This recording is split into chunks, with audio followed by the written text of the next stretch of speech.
नमस्कार किसान भाइयों, आपका हमारे YouTube चैनल में एक बार फिर से स्वागत है। दोस्तों, आज बात करने वाले हैं गेहूं की फसल में हो रहे खरपतवारों को हम कैसे नष्ट करें और कैसे बाहर निकालें। क्योंकि गेहूं की फसल में अगर खरपतवारों का अधिक प्रकोप हो जाता है तो हमारी फसल 30 से 40% पैदावार में कमी आ जाती है, अच्छी पैदावार नहीं हो पाती है। इसके कई तरीके होते हैं जिससे हम खरपतवार नष्ट कर सकते हैं, जिससे निदाई गुड़ाई करके या फिर बीडर की सहायता से। ये तरीके जो हैं ये काफ़ी ज़्यादा महंगे साबित होते हैं, इसलिए कई किसान भाई इसका प्रयोग नहीं कर पाते हैं और करने में दिक्कत भी आती है। तो दोस्तों, सबसे जो सही तरीका है और ज़्यादातर लोग इसे पसंद करते हैं वो है चारामार यानी खरपतवार नाशी का प्रयोग करके अपनी फसल में खरपतवारों को नष्ट करना। ये तरीके जो हैं सबसे सही और सबसे सरल माने जाते हैं, जिनका मुख्यतः किसान भाई प्रयोग करते हैं।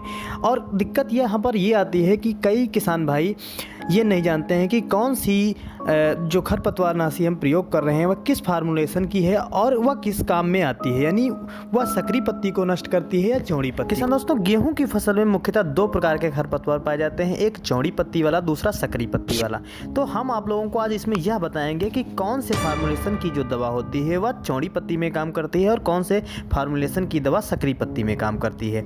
सबसे पहले बात करते हैं चौड़ी पत्ती में काम करने वाली जो फार्मूलेशन की दवा होती है वह कौन सी होती है। यह होती है 2,4-D डाइमेथाइल एमाइन एसिड, जो कि 58% में आती है। इसको हमें स्प्रे करना है। और अगर हमारी सकरी पत्ती का उसमें खरपतवार दिखाई दे रहा है तो उसके लिए हमें क्लाइडोनाफाप प्रोपाजेली 15% WP फार्म में आता है। अब दोस्तों, बात कर लेते हैं इनके डोज के बारे में। अगर आप डायोमेथाइल अमेन साल्ट का प्रयोग कर रहे हैं तो आप 20 लीटर वाली टंकी में 250 ml इसका प्रयोग कर सकते हैं। ये चौड़ी पत्ती के लिए होता है। अगर आप क्लाइडोनाफाप प्रोपाजेली 15% वाला जो WP फार्म में आता है इसका प्रयोग कर रहे हैं तो आप 100 से 140 ग्राम इसका प्रयोग कर सकते हैं 20 लीटर वाली टंकी। किसान दोस्तों, अब आते हैं मेन पॉइंट पे। अगर आपकी फसल में दोनों खरपतवार हैं यानी चौड़ी पत्ती वाले और सकरी पत्ती वाले, तो आपको किस प्रकार से और कौन सी दवा प्रयोग करनी है।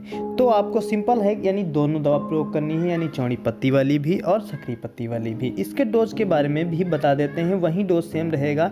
यानी डायोमेथाइल अमेन साल्ट जो है वो आपको 250 ml ले लेना है और प्लस आपको क्लाइडोनाफाप प्रोपाजेली यानी 15% जो WP फार्म में आता है उसको आप 100 या फिर 140 ग्राम लेकर मिला सकते हैं। 20 लीटर वाली पंप के हिसाब से इसका स्प्रे कर सकते हैं। और साथ ही एक बहुत भी बढ़िया अगर आप रिजल्ट लेना चाहते हैं तो उसमें आप 20 से 30 ग्राम यूरिया भी मिला दें प्रति पंप के हिसाब से। और प्रति टंकी में 200 से 300 ml चिपको का भी प्रयोग कर सकते हैं, जिससे आपकी जो फसल में खरपतवार हैं वो आसानी से नष्ट हो जाएंगे और आपकी फसल में अच्छी पैदावार होगी।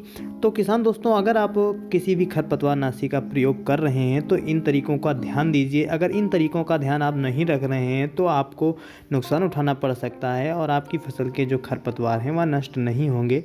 तो किसान दोस्तों, ये थी सारी बातें जो खरपतवार नाशी के बारे में हमें ध्यान रखनी है, जिससे हम अपने फसल में इसका स्प्रे करके अच्छा रिजल्ट ले सकते हैं। अगर आप लोगों को हमारी जानकारी पसंद आई है तो लाइक शेयर ज़रूर करें और ऐसे ही वीडियो अगर आप हमारे देखना चाहते हैं तो चैनल को सब्सक्राइब कर पास में बने बेल आइकन को ज़रूर दबाएं, ताकि प्रत्येक वीडियो आपको समय पर मिल सके।